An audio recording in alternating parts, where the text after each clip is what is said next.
Organoma, ito si Mon. Halimbawa si Mon, yung EO apps. So ito halimbawa yung EO apps ni Mondo. Pagka tinry mo na hanapin kung nasaan mo, ay i-open mo lang yung EO apps niya, punta sa database section, at nasaan ito. Ibig sabihin niya ito ay transaction parameter. Ito naman PPAT ay parameter, P for parameter, X for transaction. Path means nasaan yung folder. So ito, familiar na kayo dito yan sa DB Herald na yan, yung folder na yan ay ayan yung pinaka location ng database natin ng parameter. Parameter means item master, yung ini-edit natin sa ISTDM, sa fedit, sa FASD6. Ayun yung parameter na tinatawag. Parameter database, path, ito yung path nun. Transaction database naman, ito yung path niya. So, paano i-interpret ng mga to? Remember, si EO apps, itong file na to ay located sa bin folder. Ayan yung location nung, ayan, kung saan siya nakalocate, exposed bin. Ngayon, para makita mo kung saan to, just in case na hindi pa kayo aware kung anong ibig sabihin nito mga dot na to.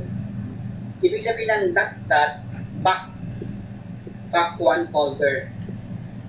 Atras ka ng one folder. Kaya pag tingnan natin itong bin, nandito ka sa bin, atras ka dito. So, ayun ang ibig sabihin nitong dot slash. Okay, aatras ka ng isang folder kung saan ka man nakalagay. So, ito nakalagay sa bin. Andito yung nakalagay sa bin. So, atras tayo ng isang folder. Yun. And then, in-specify ulit another folder. So, DB Herald, which is, ito yun. Ayan yung parameters natin, parameter database. Ito yung binabackup natin, ina-upload natin sa drive para i-update naman yung mga nandoon sa store. Database nila yun. Now, for transaction, yung mga sales data na sabi ko nga, pagka ni-reset, malalagot tayo kay TAR, ay located dito. Yan. So again, coming from the bin folder, up tayo ng one folder, and then pasok tayo sa FDR. So, nandito tayo sa bin folder.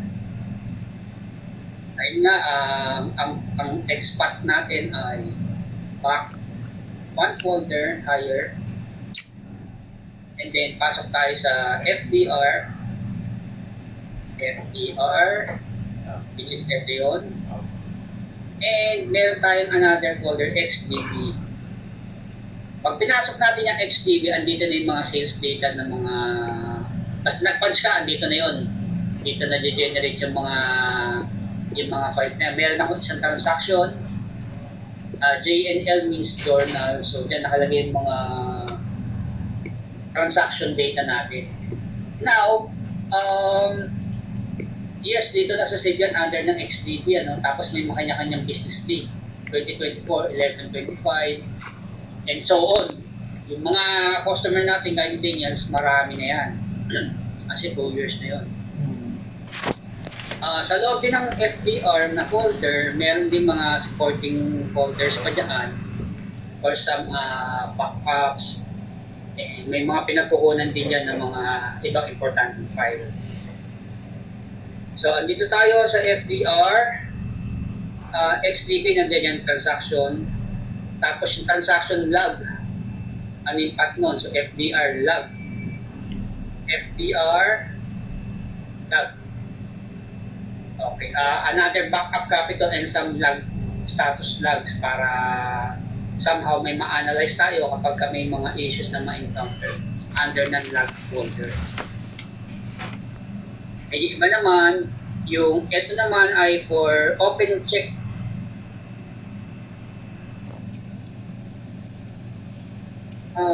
Open check table, check sequence. And then open check for customer. Okay. Yung mga yan, yung open check, OC open check yan eh, means open check. Tapos table, ito ay sequence, ito ay customer. Table sequence. Custom. Ito naman ay open check din sa server. Kung meron tayong server na tinatawag. Na itong mga folders na to, importante ito na maging aware din tayo. So sabi ko nga, slowly magiging deeper yung understanding natin sa POS. Di ba sa operation ng Herald, save tayo. Save. Pagka nag-transaction, save mo na. Saan na punta yun? O somewhere, di ba? Basta nakasave yun somewhere. Nandito yun sa open check table. Kasi table yung ating pinatrack. Yan siya nakalagay, FDR, check table.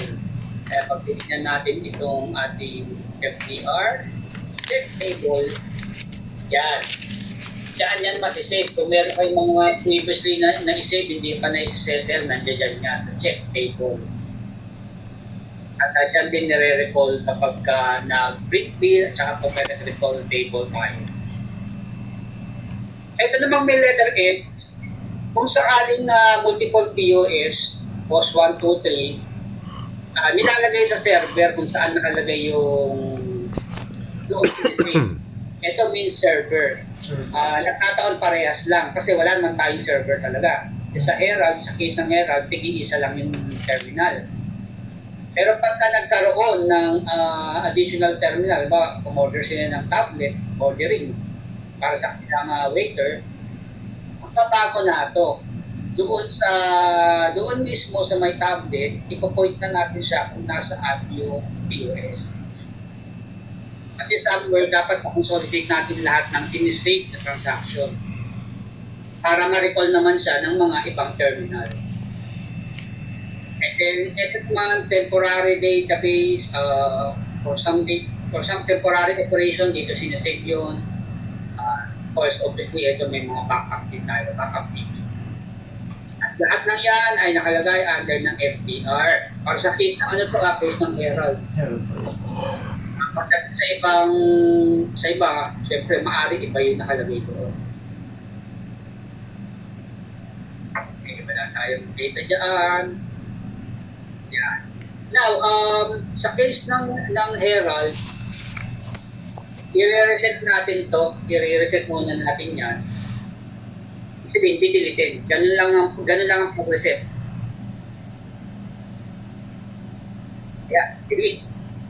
So, ganun lang ang pag-reset. Wala na yung data mo. Patay na tayo AR pagka nangyari yan sa tindahan. Alright. Then, i-reset mo na yung data mo para makapag-start tayo ng fresh. Tapos yung sa'yo naman, well, ay nandito yung EOAPS, tapos sa nakalagay. check ko lang. Nasa ano yung bin exposable, no? Sipal.